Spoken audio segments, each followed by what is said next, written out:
Capítulo 11. O cão de guarda.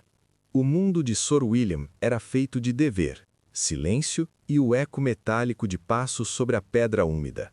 Como guarda veterano do castelo de Ashford, ele já vira muitos homens passarem pelas celas sob a torre.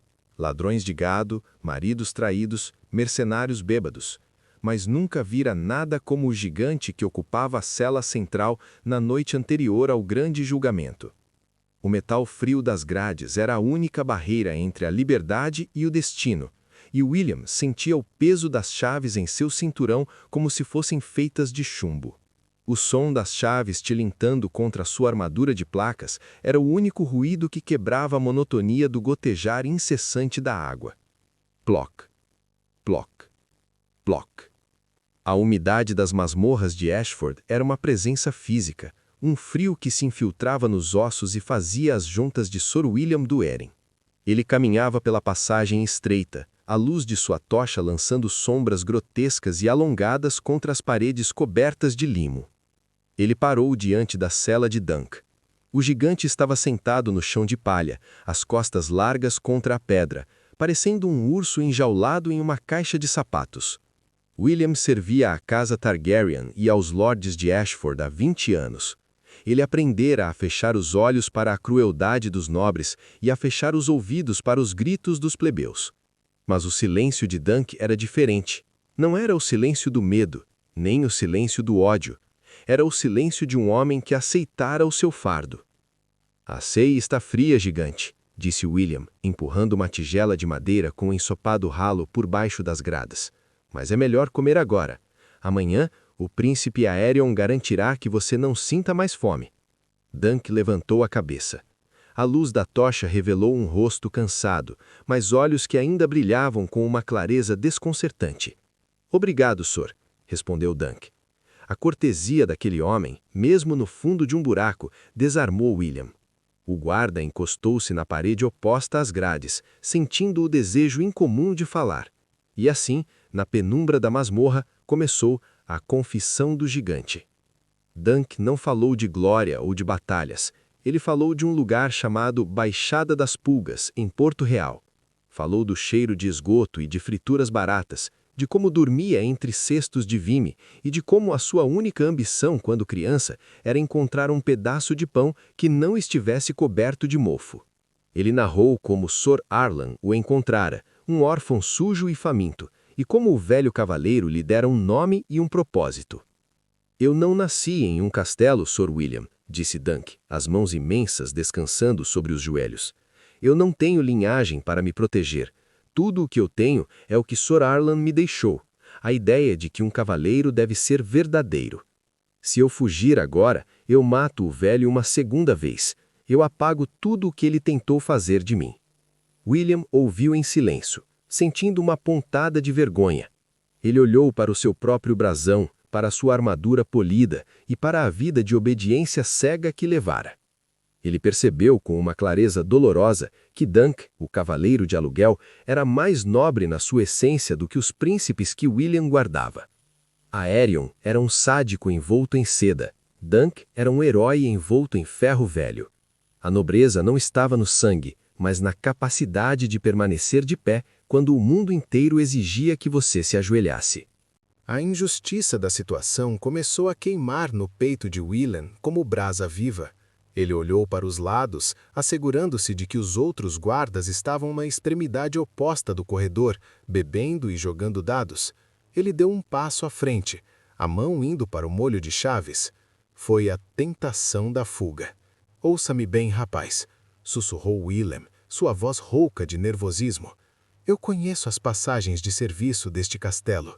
Elas levam até o pomar, fora das muralhas. Se eu abrir esta porta agora, você pode desaparecer na escuridão.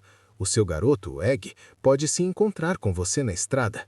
O príncipe Maekar ficará furioso, mas eles não poderão caçar o que não conseguem ver na névoa do rio." Dunk olhou para as chaves e depois para William. Por um breve segundo, o guarda viu o desejo de viver brilhar nos olhos do gigante. Era uma saída fácil, uma chance de voltar para a estrada, de ver o sol nascer em Pouso Alto ou em Lannisporto. Mas Dunk balançou a cabeça lentamente. "Eu não posso." disse ele, a voz firme. Se eu fugir, Tanselle será caçada em meu lugar.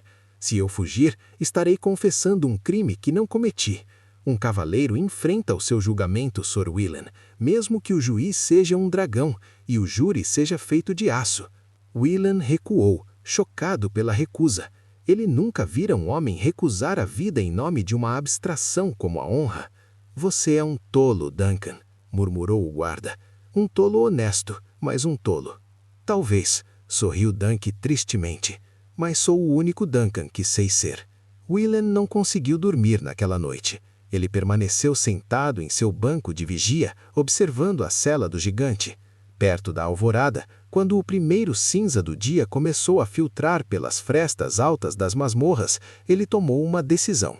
Ele não podia libertar o homem contra sua vontade, mas podia honrar o guerreiro. Ele entrou na cela não com as mãos vazias, mas carregando um pano de camurça e um pote de óleo fino. Dunk estava de pé, preparando-se mentalmente. Willen estendeu a mão e pegou a espada de Dunk, que fora confiscada e deixada no escritório da guarda. Iniciou-se o brilho da honra. Num ato de rebeldia silenciosa, o guarda veterano começou a limpar a lâmina. Ele removeu cada mancha de ferrugem, cada vestígio de poeira da estrada, até que o aço de Sr. Arlan brilhasse como um espelho sob a luz das tochas. Ele afiou o gume com uma pedra de amolar fina, fazendo a lâmina cantar um hino de guerra. Ele não estava apenas preparando uma arma, ele estava ungindo um cavaleiro para o sacrifício. Se você vai enfrentar os príncipes, que o faça com aço que morda. Não deixe que digam que o gigante do Humeiro lutou com ferramentas cegas. Dunk observou o guarda trabalhar, e o entendimento mudo passou entre eles. Willen estava arriscando seu posto ao tratar o prisioneiro com tal dignidade. Quando terminou, Willen entregou a espada a Dunk pelo punho, como um escudeiro faria a um lorde. Obrigado, Sr. Willen, disse Dunk, o peso da espada agora confortável em sua mão. Não me agradeça, respondeu Willen, os olhos fixos no chão de pedra. Eu passei a vida servindo a homens que usavam coroas e nomes antigos. Eu achava que isso bastava. Mas esta noite, vendo você nesta cela, eu entendi que estava guardando as pessoas erradas. Foi o momento de a mudança de lado. William sentiu uma transformação dentro de si, uma ruptura com o passado de obediência cega. O julgamento de Sete estava prestes a começar, e ele sabia que teria de ficar de guarda na liça, assistindo enquanto 14 cavalos se chocavam e homens morriam por um capricho de Aerion. Eu não posso lutar ao seu lado, Duncan, disse William, sua voz carregada de uma nova resolução. Meus juramentos ainda me prendem a este castelo, mas depois de hoje, depois do que eu vi aqui, eu não posso mais servir a reis que enlouquecem de poder ou a príncipes que esmagam o povo por diversão. Quando o sol se puser, eu entregarei o meu cargo.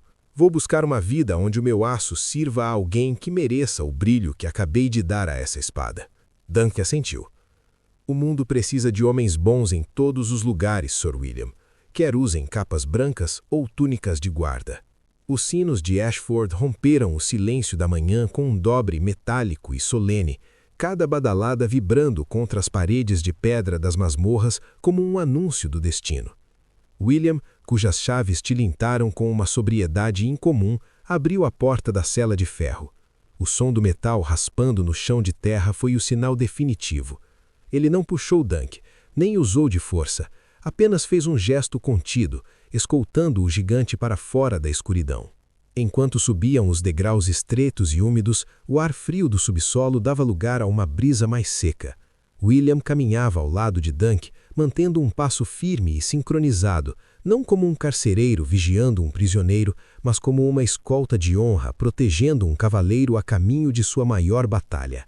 A luz do pátio, inicialmente uma fresta pálida, tornou-se ofuscante, atingindo os olhos de Dunk com uma intensidade que o obrigou a piscar repetidas vezes até que o mundo ao seu redor ganhasse contornos.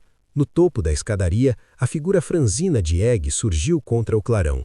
O garoto permanecia tenso, as mãos pequenas fechadas em punhos ao lado do corpo, seus olhos ansiosos buscando os de Dunk em meio à multidão. Ao redor deles, as pessoas miúdas de Ashford se aglomeravam em um semicírculo de murmúrios e olhares curiosos, abrindo caminho para o gigante passar como se estivessem diante de uma procissão. Enquanto Dunk avançava com passos pesados em direção ao campo onde o aço decidiria o futuro de Westeros, Sir William estancou junto ao portão de ferro. Ele assumiu uma postura rígida, a mão direita repousando com naturalidade sobre o punho de sua própria espada, os dedos apertando o couro gasto da empunhadura. Ele já não carregava o semblante do cão de guarda submisso, seus olhos agora refletiam a clareza de um homem que recuperara a sua própria alma nas sombras de uma cela úmida. William observava as costas largas de Dunk se afastarem. O sol de Ashford, agora alto, arrancava brilhos faiscantes das placas de aço que ele próprio polira com uma dedicação quase ritualística durante a noite. Cada reflexo na armadura era um testemunho da verdade que eles haviam preservado no silêncio da masmorra, uma vitória moral conquistada sobre o medo antes mesmo do primeiro golpe ser desferido na liça. Sir William permaneceu imóvel, sentindo o peso da coroa e da autoridade se tornar subitamente leve e irrelevante diante da cena. Ele soube, naquele instante de observação profunda, que a verdadeira realeza não estava aí gravada em linhagens ou em ouro, mas revelava-se na espinha ereta daquele homem que caminhava para o perigo por uma questão de honra. Para William, o julgamento já havia começado, e sua própria sentença fora a libertação de seu espírito.